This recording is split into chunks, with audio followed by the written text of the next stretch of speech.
Kayla Stringer here for MMAnews.com, and I'm here with Michael Chandler, former multiple-time Bellator lightweight champion. And Chandler, I got to ask right off the bat, how relieving is it for you to be able to get this rematch with Benson Henderson set after it was canceled back in December? It's good, but you know, you can set the fight all you want, but until we actually get there June 6th, we'll see what happens, right? So, you know, this is a tough sport. People get injured. Benson Henderson's a durable guy.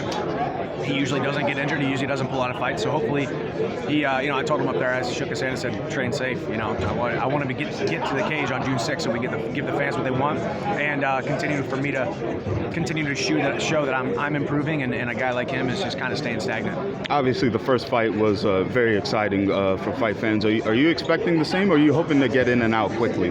I'd love to get it in and out quickly, but I do know, I think Benson Henderson is one of the most durable guys that we've ever seen in the entire sport. I have approached every single fight like I want to go out there and finish quickly. With Benson Henderson, I'm going to keep my foot on the gas. I'm going to put a pace on him, but I'm not going to expect to finish him because I think that just plays into his cards, into his hand. He likes guys who come at him, and he just kind of plays defensive and kind of runs away a little bit. So I'm going to be smart, going to be methodical, but I'm still going to be dangerous and violent. Scott Coker was up there, and he said that you've actually made kind of a name for yourself over in Japan. Mm-hmm. Was that surprising to you, and would you like to go back over there and get back inside the cage there? Not surprising. You know, I mean, I think Bellator did a phenomenal job promoting that fight to go out there in Japan. Getting the opportunity to fight at the Saitama Super Arena in front of 30,000 fans, that was awesome. It was one of the highlights of my career. You know, second to probably fighting here at Madison Square Garden. You know. So it was awesome. I love the Japanese fans. I love the culture. I love going over there and fighting for them. There's so much history and so much culture there. So yeah, we'll see. Hopefully, I'd love to go back there in December this year. Obviously, Patricio Pitbull is busy right now with the featherweight tournament. But when you guys were on that stage, was it a difficult pill for you to swallow, knowing that, you know, he was sitting across from you, and it's not to set up a fight between you two, but rather, you know, you guys are on separate paths at the moment? No, you know, everything changes with time and circumstance, right? Everything changes with time and circumstance, and truthfully, I take accountability. I lost that fight. We shouldn't be talking about me fighting Patricio for the lightweight title. We should be talking about me defending the lightweight title. But I lost, you know. So it's just part of it. It's part of the sport. It's part of the beauty of this sport. You can't enjoy the victory and the spoils of your wins without also accepting your defeats, without also accepting your shortcomings. So I'm able to just kind of compartmentalize it, realize, let him have his time in the sun right now. I'll have the belt back sooner than later. What was your initial reaction when you found out that this featherweight tournament was happening, knowing basically that the lightweight division, at least in the title picture, was going to be a little bit stagnant momentarily? What was your initial reaction to that?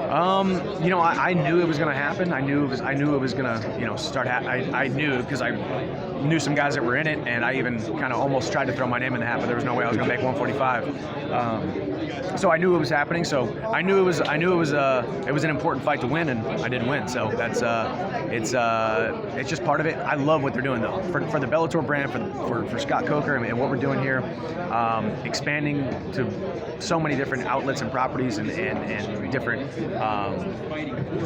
sectors of the world and spaces in the world.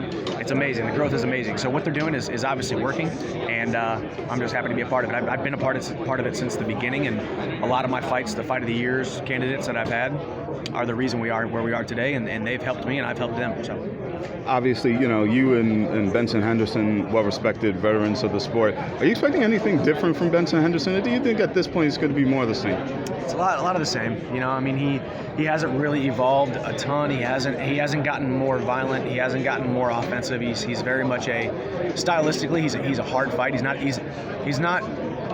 not a guy that's going to come out and try to beat you, but he's a guy who's hard to have a good performance against. That's kind of the way I analyze his style. You will always kind of look. You're not going to look your best against him. I look my best when guys bite down on the mouthpiece and come at me and get into a fist fight with me. So that plays into his card if he's able to kind of run away. So I'm just got to cut off the cage, go out there June 6th and put on a good show. And do you think that you can indeed cut off the cage enough to put him away? Yeah, I can. I mean, I do. You know, he's a durable guy, and my striking has done nothing but get more accurate and more deadly and more powerful. I've continued to grow as a physically as well as mentally and spiritually. So I'm more of a veteran of the sport.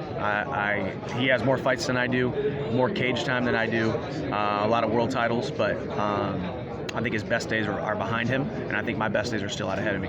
Thank you so much for your time, Michael. I appreciate it.